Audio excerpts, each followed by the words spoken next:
ಎಲ್ಲರಿಗೂ ನಮಸ್ಕಾರ. ಇವತ್ತು ವೈಕುಂಠ ಏಕಾದಶಿಯ ಶುಭ ದಿನ. ಇಂತಹ ಪವಿತ್ರ ದಿನದಂದು ಯಾರು ವಿಷ್ಣುವನ್ನು ಮನಪೂರ್ವಕವಾಗಿ ಪೂಜಿಸ್ತಾರೋ ಭಜಿಸ್ತಾರೋ ಅಂಥವರಿಗೆ ಆತ ಮೋಕ್ಷ ಪ್ರದಾನ ಮಾಡ್ತಾನಂತ ನಮ್ಮ ಹಿಂದೂಗಳ ಪ್ರತೀತಿ. ಹಾಗಾಗಿ ಇವತ್ತು ತುಂಬ ಮಂದಿ ಉಪವಾಸ ಮಾಡ್ತಾರೆ. ಯಾರಿಗೆ ಉಪವಾಸ ಮಾಡಲಿಕ್ಕೆ ಆಗೋದಿಲ್ಲ ಅವರು ಭಕ್ತಿಯಿಂದ ದೇವಸ್ಥಾನಗಳಿಗೆ ಹೋಗಿ ದೇವರನ್ನು ಪ್ರಾರ್ಥಿಸ್ತಾರೆ. ಅಷ್ಟು ಮಾಡಿದರೆ ಸಾಕು. ದೇವರಿಗೆ ನಮ್ಮ ಮನಪೂರ್ವಕವಾದ ಭಜನೆ ಅಥವಾ ಪ್ರೀತಿ ಅಥವಾ ವಿಶ್ವಾಸದಿಂದ ಆತನನ್ನು ಭಜಿಸುವುದೇ ಬಹಳ ಮುಖ್ಯ. ಹಾಗಾಗಿ ಎಲ್ಲರಿಗೂ ಆ ವಿಷ್ಣು ಸನ್ಮಂಗಲವನ್ನು ನೀಡಲಿ ಅಂತ ಹೇಳುತ್ತಾ ಇವತ್ತು ನಾನು ದೇವರಿಗೆ ಪ್ರಸಾದ ರೂಪವಾಗಿ ಮಾಡಿದಂತಹ ಕಬ್ಬಿನ ಹಾಲಿನಿಂದ ಮಾಡಿದಂತಹ ಒಂದು ಪಾಯಸವನ್ನು ತಯಾರಿಸಿದ್ದೇನೆ. ಈ ಕಬ್ಬಿನ ಹಾಲು ನಿಮಗೆಲ್ಲ ಗೊತ್ತಿರುವ ಹಾಗೆ ಅದರಲ್ಲಿ ಈ ಯಾವುದೇ ರೀತಿಯ ಈ ಆರ್ಟಿಫಿಷಿಯಲ್ ಶುಗರ್ ಇರುವುದಿಲ್ಲ, ನ್ಯಾಚುರಲ್ ಶುಗರನ್ನು ಹೊಂದಿದ್ದು, ಫೈಬರ್ನಿಂದ ತುಂಬಿದಂತಹದ್ದು. ಆ್ಯಂಟಿ ಆಕ್ಸಿಡೆಂಟ್ಸ್ ಇದರಲ್ಲಿ ತುಂಬ ಇದೆ. ದೇಹಕ್ಕೆ ಬಹಳ ಉತ್ತಮ. ಲಿವರ್ ಕಿಡ್ನಿ ಎಲ್ಲ ಪ್ರಾಬ್ಲಮ್ ಇರುವವರು ಇದರದ್ದು ಜ್ಯೂಸನ್ನು ಕುಡಿತಾರೆ. ಆಯುರ್ವೇದದಲ್ಲಿ ಇದಕ್ಕೆ ಬಹಳ ಮಹತ್ವ ಉಂಟು. ಹಾಗಾದರೆ ಇವತ್ತು ನಾವು ಈ ಶುಗರ್ ಕೇನ್ ಕಬ್ಬಿನ ಹಾಲಿನಿಂದ ಮಾಡಿದಂಥ ಪಾಯಸವನ್ನು ಹೇಗೆ ಮಾಡುವುದೆಂದು ನೋಡೋ ಮೊದಲು ಯಾರೆಲ್ಲ ನನ್ನ ಚಾನಲನ್ನು ನೋಡ್ತಿದ್ದೀರಿ, ಯಾರೆಲ್ಲ ಇನ್ನೂ ಸಬ್ಸ್ಕ್ರೈಬ್ ಮಾಡಿಲ್ಲ ದಯವಿಟ್ಟು ಸಬ್ಸ್ಕ್ರೈಬ್ ಮಾಡಿ ಸಪೋರ್ಟ್ ಮಾಡಿ ಅಂತ ಹೇಳುತ್ತಾ ಬನ್ನಿ ಅಡಿಗೆ ಮನೆಗೆ ಹೋಗೋಣ. ನಮಸ್ತೆ ಮಿತ್ರರೇ. ಇವತ್ತು ವೈಕುಂಠ ಏಕಾದಶಿ ಅಂದರೆ ಮುಕ್ಕೋಟಿ ಏಕಾದಶಿ ಅಂತ ಹೇಳ್ತಾರೆ. ಈ ವರ್ಷ ಇಡೀ ಬರುವ ಏಕಾದಶಿಯನ್ನು ಮಾಡದಿದ್ದರೆ ಸಹ ತೊಂದರೆ ಇಲ್ಲಂತೆ. ಈ ಒಂದು ಏಕಾದಶಿಯನ್ನು ಮಾಡಿದರೆ ನಮಗೆ ಮರುಜನ್ಮದ ಅಂದರೆ ಯಾರಿಗೆ ಸಹ ಮರುಜನ್ಮ ಬೇಡ ಅಂತ ಇರ್ತದೆ ನೋಡಿ, ಅಂಥವರಿಗೆ ಯಾರಿಗೆ ಸಹ ಬೇಡ. ಹಾಗಾಗಿ ಮರುಜನ್ಮದ ಒಂದು ಕಿರಿಕಿರಿ ಇರುವುದಿಲ್ಲ ಅಂತ ಹೇಳ್ತಾರೆ. ಇವತ್ತು ಉತ್ತರ ದಿಕ್ಕಿನಲ್ಲಿ ನಾವು ವಿಷ್ಣು ಅಂದರೆ ಗೋವಿಂದ ಕೃಷ್ಣನನ್ನು ದರ್ಶನ ಮಾಡಿದರೆ ಬಹಳ ಉತ್ತಮ ಹೇಳ್ತಾರೆ. ಇವತ್ತು ನಾನು ಒಂದು ದೇವರಿಗೆ ಇಡ್ಲಿಕ್ಕೆ ಹೇಳಿ ಈ ಕಬ್ಬಿನ ಹಾಲಿನ ಪಾಯಸ ಮಾಡ್ತಿದ್ದೇನೆ. ಕಬ್ಬಿನ ಹಾಲು ಈಗ ಎಲ್ಲಿ ಸಹ ಮೋರ್ನಲ್ಲಿ ಮತ್ತು ಹೀಗೆ ಹೊರಗೆ ಈ ಸಣ್ಣ ಸಣ್ಣ ಯಂತ್ರಗಳನ್ನು ಇಟ್ಟು ಸಹ ಮಾಡುವ ತುಂಬ ಮಂದಿ ಇದ್ದಾರೆ. ಕಬ್ಬಿನ ಹಾಲು ಎಲ್ಲಿ ಸಹ ದೊರಕ್ತದೆ. ಇವತ್ತು ಕಬ್ಬಿನ ಹಾಲನ್ನು ಬಳಸಿ ಒಂದು ರುಚಿಕರವಾದ ಪಾಯಸವನ್ನು ಮಾಡೋಣ. ಏನು ಕೆಲವು ಸಾಮಗ್ರಿಗಳು ಸಾಕು ನೋಡಿ. ಒಂದು 5-6 ಚಮಚದಷ್ಟು ಸಾಬುದಾನವನ್ನು ನಾನು ನಿನ್ನೆ ರಾತ್ರಿ ನೆನೆಸಿಟ್ಟುಕೊಂಡಿದ್ದೇನೆ. ಮತ್ತು ಒಂದು ತೆಂಗಿನಕಾಯಿಯ ತುರಿ, ಇದರದ್ದೀಗ ಹಾಲು ಮಾಡಲಿಕ್ಕೆ ಉಂಟು. ಇನ್ನು 2 ಏಲಕ್ಕಿ, 2 ಲವಂಗ, ಇಷ್ಟು ಸಾಮಗ್ರಿಗಳು ಇದಕ್ಕೆ ಬೇಕು. ಇದನ್ನು ಮಾತ್ರ ಈಗ ನಾವು ಮಿಕ್ಸಿಯಲ್ಲಿ ಹಾಲು ಮಾಡಲಿಕ್ಕೆ ಉಂಟು. ಅದರ ಮೊದಲು ಈ ಒಂದು ಸಾಬುದಾನವನ್ನು ನಾವು ಕುಕ್ಕರಲ್ಲೆಲ್ಲ ಬೇಯಿಸಲಿಕ್ಕಿಲ್ಲ. ಇದನ್ನು ಮಾಡುವಾಗ ನಾವು ನೋಡಿ ಇದನ್ನು ಚೆನ್ನಾಗಿ ತೊಳೆದಿಟ್ಟುಕೊಂಡು ನಾನು ಇದೇ ನೀರನ್ನು ಹಾಕ್ಕೊಂಡು ಈಗ ಇದನ್ನು ಬೇಯಿಸ್ಕೊಳ್ತೇನೆ. ಬೇಯಿಸುವಾಗ ಏನು ಹಾಕ್ಕೊಳ್ಳಿಕ್ಕಿಲ್ಲ, ಸ್ವಲ್ಪ ನೀರನ್ನು ಹಾಕ್ಕೊಂಡು ಒಂದು 5 ನಿಮಿಷಗಳ ಕಾಲ ಬೇಯಿಸಿದರೆ ಅದು ಚೆನ್ನಾಗಿ ಬರ್ತದೆ ನೋಡಿ.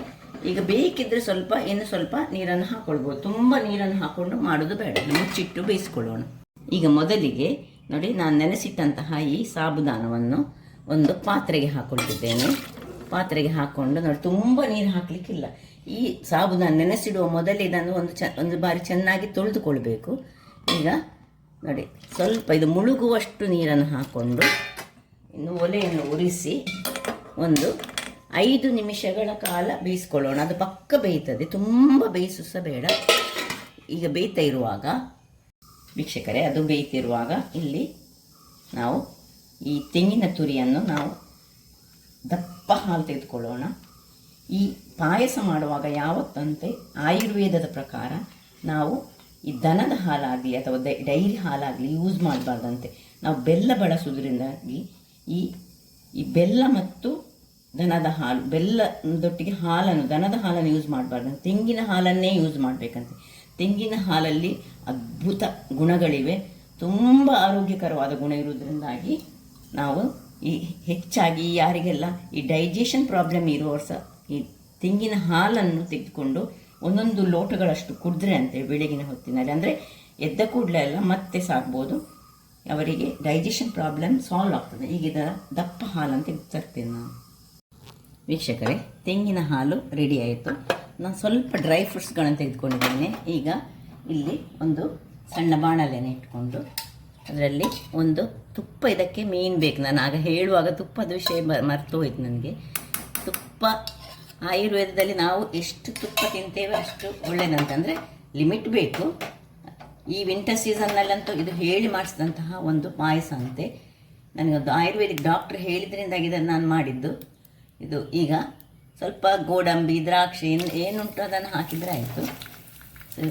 ತುಪ್ಪ ಬಿಸಿ ಆಗುವಾಗ ಇದನ್ನು ಸಣ್ಣ ಉರಿಯಲ್ಲಿ, ಇಲ್ಲಿ ನೋಡಿ ಇದು ಬೆಂದಿತ್ತು, ಒಳ್ಳೆ ಬೆಂದಿತ್ತು ನೋಡಿ.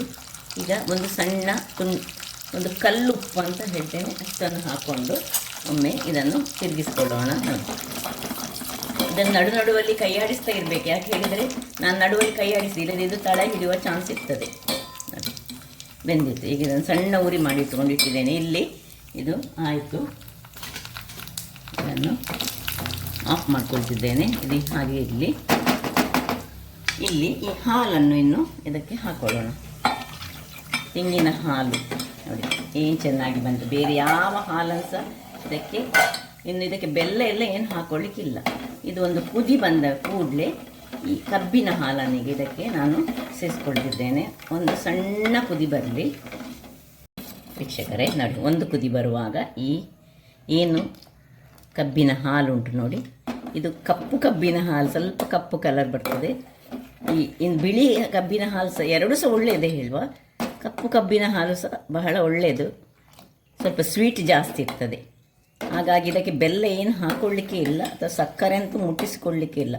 ಒಂದು ಗ್ಲಾಸಿನಷ್ಟು ಅಂದರೆ ನಾವು ಒಂದು 20 ರೂಪಾಯಿಗೆ ಒಂದು ಗ್ಲಾಸ್ ಕೊಡ್ತಾರಲ್ಲ, ಅಷ್ಟನ್ನು ಹಾಕ್ಕೊಂಡ್ರೆ ಸಾಕಾಗ್ತದೆ. 5-6 ಚಮಚದಕ್ಕೆ.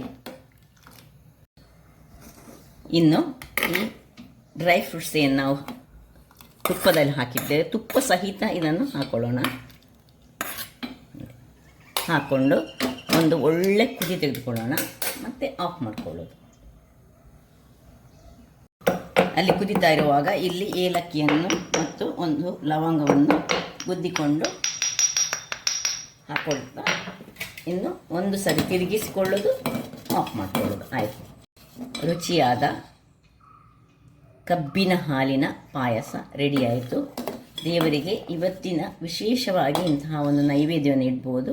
ಮತ್ತು ಅವಲಕ್ಕಿಯ ಅಂದರೆ ಕರಾವಳಿಗರು ನಾವು ಹೆಚ್ಚಾಗಿ ಅವಲಕ್ಕಿಯನ್ನು ಬೆಲ್ಲದಲ್ಲಿ ಸೇರಿಸಿ ಈ ಕೃಷ್ಣನಿಗೆ ಅಂದರೆ ಗೋವಿಂದನಿಗೆ, ವಿಷ್ಣುವಿಗೆ ಇಷ್ಟವಾದ ಒಂದು ಪ್ರಸಾದವನ್ನು ಸಹ ತಯಾರಿಸ್ತೇವೆ. ಹಾಗಾದರೆ ನೋಡಿದ್ರಲ್ಲ ವೀಕ್ಷಕರೇ, ಅದನ್ನು ಸರ್ವ್ ಮಾಡ್ತಿದ್ದೇನೆ. ಬಹಳ ಸುಲಭ ರೀತಿಯಲ್ಲಿ 10 ನಿಮಿಷದಲ್ಲಿ ಮಾಡುವಂತಹ ಒಂದು ಪಾಯಸ ಇದು. ತುಂಬ ರುಚಿಯಾಗಿ ಬರ್ತದೆ, ಆರೋಗ್ಯಕ್ಕೆ ಒಳ್ಳೆಯದು.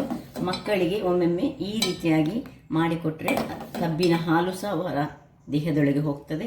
ಕಬ್ಬಿನ ಹಾಲಂತೂ ಆರೋಗ್ಯಕ್ಕೆ ಎಷ್ಟು ಉತ್ತಮ ಹೇಳಿ ನಿಮಗೆಲ್ಲರಿಗೂ ಗೊತ್ತಿರೋ ವಿಷಯವೇ. ಅದರೊಟ್ಟಿಗೆ ತೆಂಗಿನ ಹಾಲಿಗೆ ಸಹ ತುಂಬ ಆರೋಗ್ಯ ಭರಿತಾಂಶಗಳುಂಟು. ಹಾಗಾದರೆ ನಾನು ಈ ಕುಕಿಂಗ್ ಚಾನಲ್ ನಿಮಗೆ ಇಷ್ಟ ಆದರೆ ಬೋಳೂರು ಸುವರ್ಣ ಚಾನಲನ್ನು ಲೈಕ್ ಮಾಡಿ, ಶೇರ್ ಮಾಡಿ ಹಾಗೂ ಸಬ್ಸ್ಕ್ರೈಬ್ ಮಾಡಿ, ಹಾಗೂ ನನ್ನ ಇನ್ಸ್ಟಾಗ್ರಾಮ್ ಪೇಜನ್ನು ಫಾಲೋ ಮಾಡಿ. ಧನ್ಯವಾದಗಳು.